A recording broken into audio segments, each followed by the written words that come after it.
मोतीपुर नामक एक छोटे से गांव में सेठ करोड़ी मल रहता था।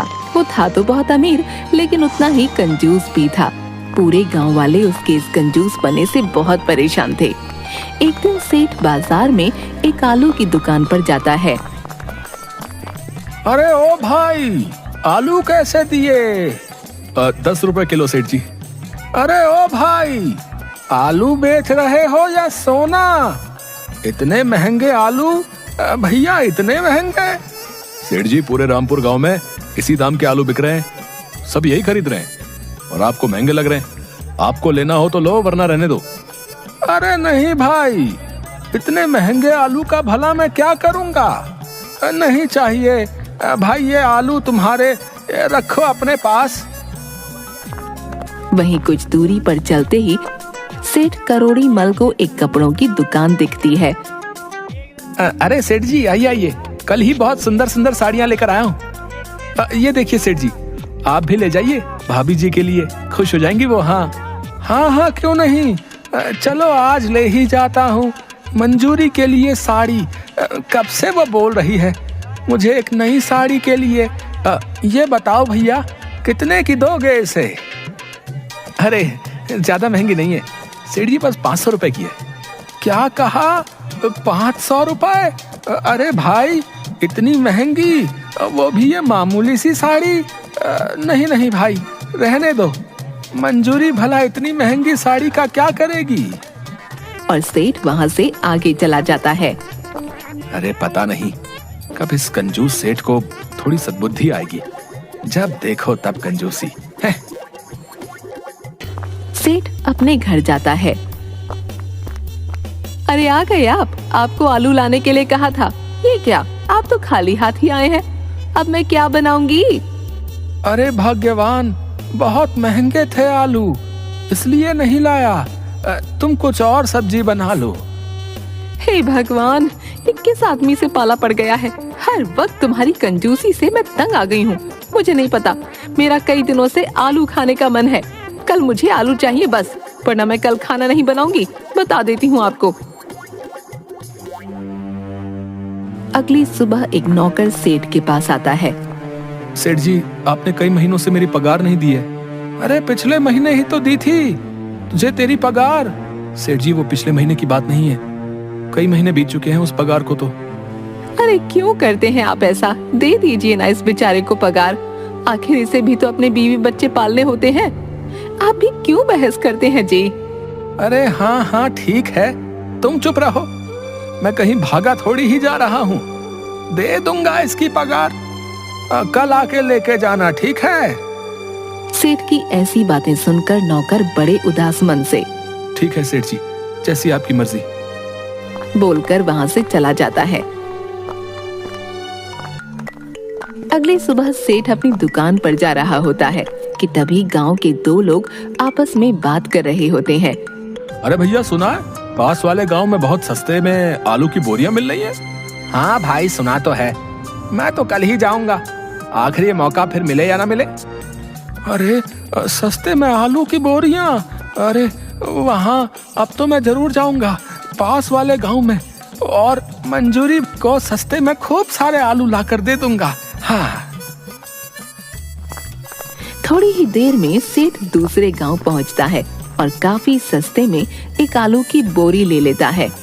ओहो, अब मैं ये आलू की बोरी लेकर कैसे जाऊंगा? सेठ बोरी को उठाने की कोशिश करता है। अरे अरे, ये तो बहुत भारी है, मुझसे तो उठ ही नहीं रही। लगता है इसको ले जाने के लिए किसी सवारी की जरूरत होगी। तभी उसे रास्ते में एक घोड़े का रथ दिखता है। अरे ओ रथ वाले भैया, तनिक रामपुर गांव चलोगे क्या? अरे हाँ हाँ सेठ जी, क्यों नहीं, बिल्कुल चलेंगे, लेकिन जरा आज हमारे घोड़ों की तबीयत ठीक से नहीं है, इसलिए जरा आराम से बैठिएगा। अरे हाँ भाई, ठीक है। और रथ चलने लगता है। थोड़ी ही देर बाद रथ का घोड़ा बहुत तेज भागने लगता है। अरे ओ भैया, यह क्या कर रहे हो? तनिक अपने इस घोड़े को थोड़ा धीरे चलाओ भाई। अरे सेठ जी, मैंने तो पहले ही कहा था कि मेरे घोड़े की तबीयत आज ठीक नहीं है, अब ये रुक ही नहीं रहा है। भगवान, अरे भाई लगता है आज तुम्हारा ये घोड़ा मेरी जान लेकर ही छोड़ेगा। हे भगवान, आज मेरी जान बचा ले, पूरे गांव को भोजन कराऊंगा। हाँ, सेठ कई बार ऐसा बोलता है। थोड़ी ही देर बाद अचानक से घोड़े का रथ रुक जाता है। आज तो बाल बाल बचा, वरना ये घोड़ा तो मुझे मार ही डालता। हे भगवान, तेरा बहुत बहुत धन्यवाद। अरे सेठ जी, अब तो आपको पूरे गांव को भोजन कराना पड़ेगा। अरे सेठ जी, अब मुझे मत भूल जाइएगा। हाँ, मैं अभी जाकर पूरे गांव वालों को बता देता हूँ कि करोड़ीमल सेठ पूरे गांव को दावत देने वाले हैं। हाँ। ऐसा बोलते हुए वो रथ वाला वहाँ से चला जाता है। अरे ये क्या बोल दिया मैंने, ऐसी गलती कैसे हो गई मुझसे। अब ये रथ वाला सारे गांव वालों को जाकर बता देगा कि मैं दावत देने वाला हूँ और सारे गांव वाले मेरे घर आ जाएंगे। फिर तो सभी गांव वालों को भोजन कराना पड़ेगा मुझे, और अगर सभी गांव वालों को भोजन नहीं कराया तो मेरी बड़ी बदनामी होगी। अरे अरे अरे, ये क्या हो गया मुझसे। ये सोचकर ही सेठ बड़ा उदास हो जाता है। सेठ अपने घर जाता है। अरे आ गए आप, कहाँ चले गए थे? काफी देर में लौटे हैं। अरे मैं तो तुम्हारे लिए आलू की बोरी लेने गया था, लेकिन एक नई मुसीबत आ गई। क्या हुआ जी? आखिर ऐसी कौन सी मुसीबत आ गई है? क्यों ऐसी बातें कर रहे हैं आप? सेठ अपनी पत्नी को सारी बात बताता है। अरे ये तो कितनी अच्छी बात हुई जी, आखिर आपकी जान बच गई। आपने खुद ही तो बोला था कि आप सभी गांव वालों को भोजन कराएंगे, और ये तो और भी अच्छी बात है कि हमारे घर सभी गांव वाले दावत पर आएंगे। वो सब हमें कितनी दुआएं देंगे। अरे तुम चुप करो भाग्यवान, हैं? क्या तुम्हें ये नहीं पता कि गांव वालों के भोजन का खर्चा बहुत महंगा पड़ जाएगा?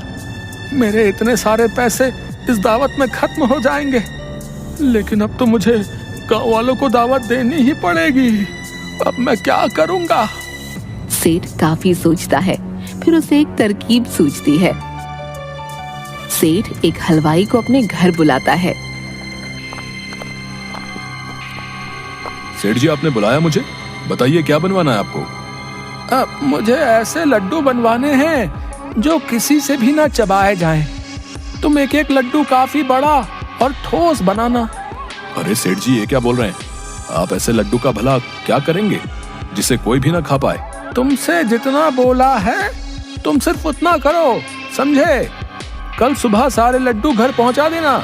ठीक है सेठ जी, जैसी आपकी मर्जी। ये सभी बातें सेठ की पत्नी चुपके से खड़ी सुन रही होती है। अगले दिन सुबह सभी गांव वाले सेठ के घर आते हैं।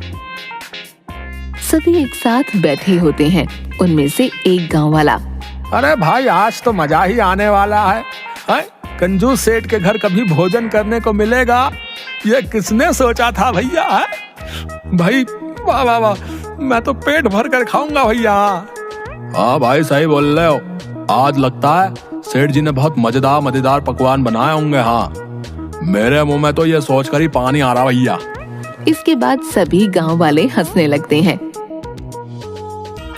कि तभी वहाँ पर सेठ करोड़ी मल आता है। अरे सेठ जी, आज तो हम जी भर कर खाएंगे। हाँ हाँ हाँ, क्यों नहीं भाइयों, अभी थोड़ी देर में तुम्हारे लिए भोजन आता ही होगा। तभी गांव वालों के सामने सेठ का एक नौकर पत्तों से बनी खाने की प्लेट एक एक करके रख देता है। काफी देर के इंतजार के बाद, अरे भाई, न जाने कितनी देर में आएगा भोजन। हाँ भाई, कब से तो इंतजार कर रहे हैं। अब तो पेट में चूहे भी कूदने लगे हैं। अब सब्र नहीं होता भाई। कि तभी सेठ की पत्नी एक थाली में बहुत सारे लड्डू लेकर आती है और सबकी प्लेट में एक एक लड्डू रख देती है। अरे सेठ जी, बस एक लड्डू, इसमें भला हमारा क्या होगा? इस एक लड्डू से तो हमारी भूख ही नहीं मिटेगी। अरे भाइयों, ऐसा नहीं है। मैंने आप सभी गांव वालों के लिए काफी सारे पकवान बनवाए हैं, लेकिन मैं आपके साथ एक खेल खेलना चाहता हूँ। खेल? भैया, कैसा खेला सेठ जी? तुम में से जो भी सबसे पहले अपने सामने रखी थाली में रखा लड्डू खा लेगा, उसे ही पकवानों से भरी थाली दी जाएगी और साथ में एक सोने का सिक्का भी दिया जाएगा। ये बात सुनकर सभी गांव वाले हैरान हो जाते हैं।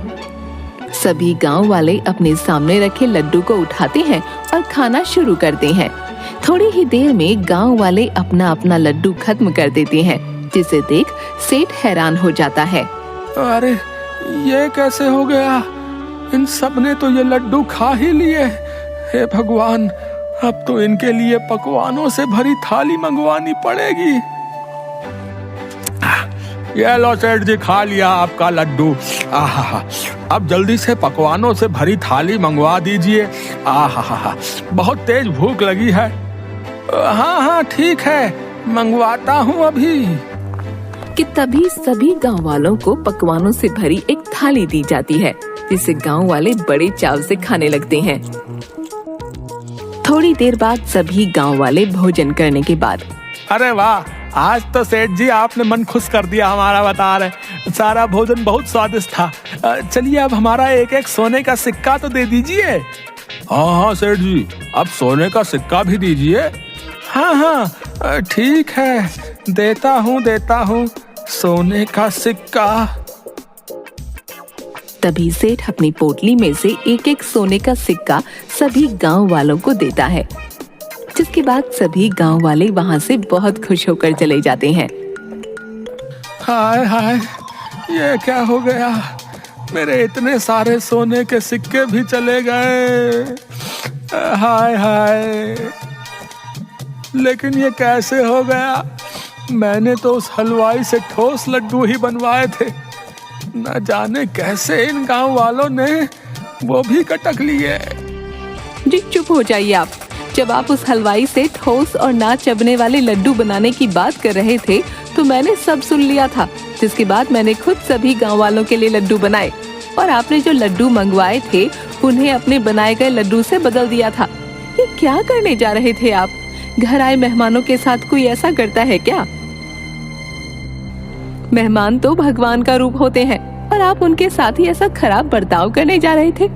सभी गांव वाले कितनी उम्मीद से आपके घर भोजन करने आए थे।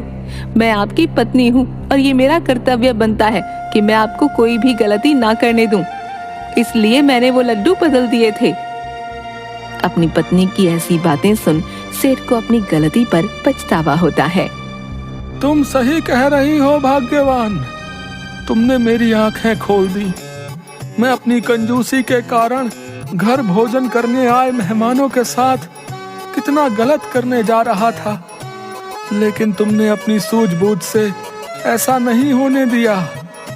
तुम्हारा बहुत बहुत धन्यवाद मेरी प्यारी पत्नी।